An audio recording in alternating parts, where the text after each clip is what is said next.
Pornography nearly destroyed our marriage.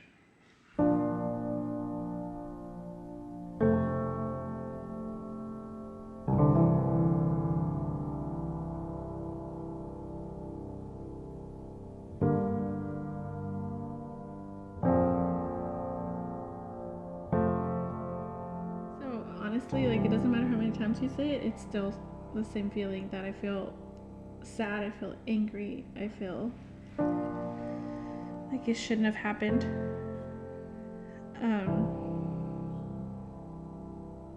Like, just even hearing you say it again, I'm just like, I hate saying it. yeah. Hey, I think that's what makes it the hardest, saying it. So, it's not exactly the most, successful time in my life, knowing that I brought something like that into our marriage. It was a year. We started quickly having problems. But it was a good year. It was a good year, right? There was fun times in it. Started with secrecy, with like keeping things about our finances, because you at that time wanted to be in charge of the finances, and the lies allowed it, the distance to actually start and grow between us.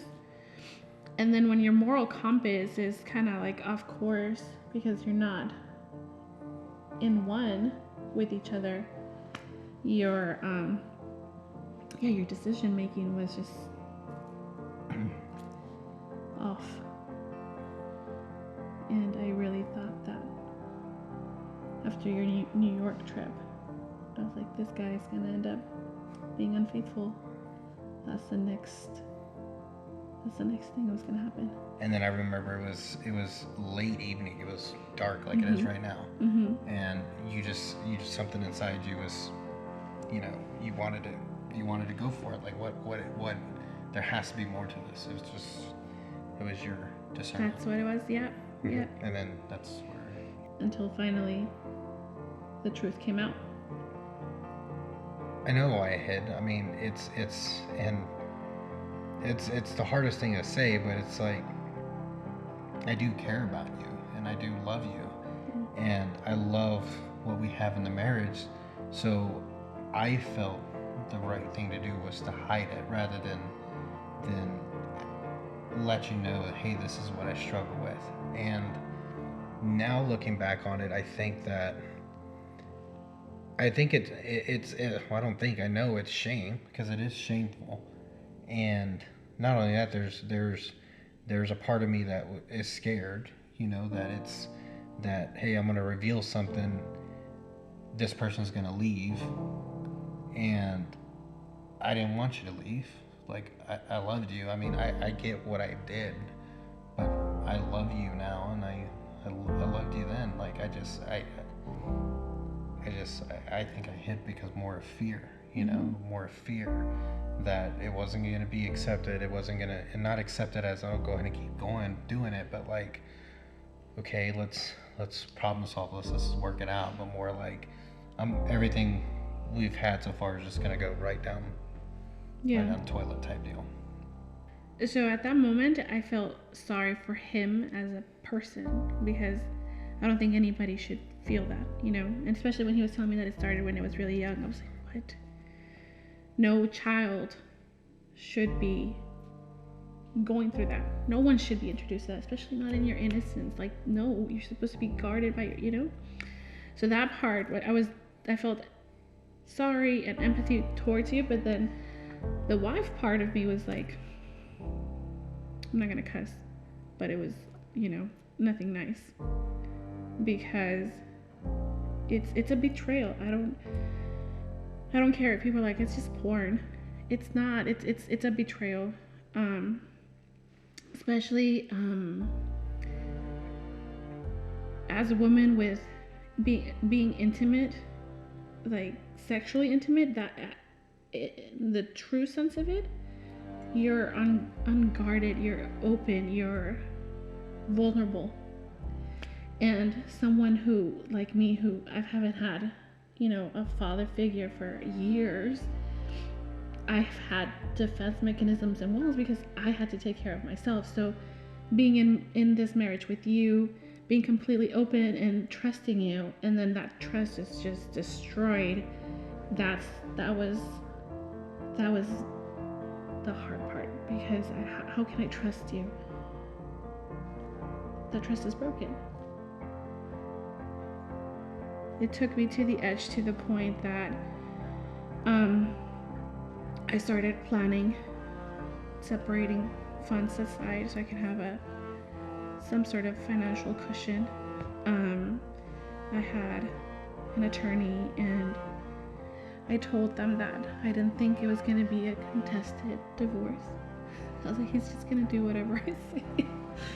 So it was going to be a pretty easy, in my mind, divorce. So yeah, everything was done, and nothing was really helping.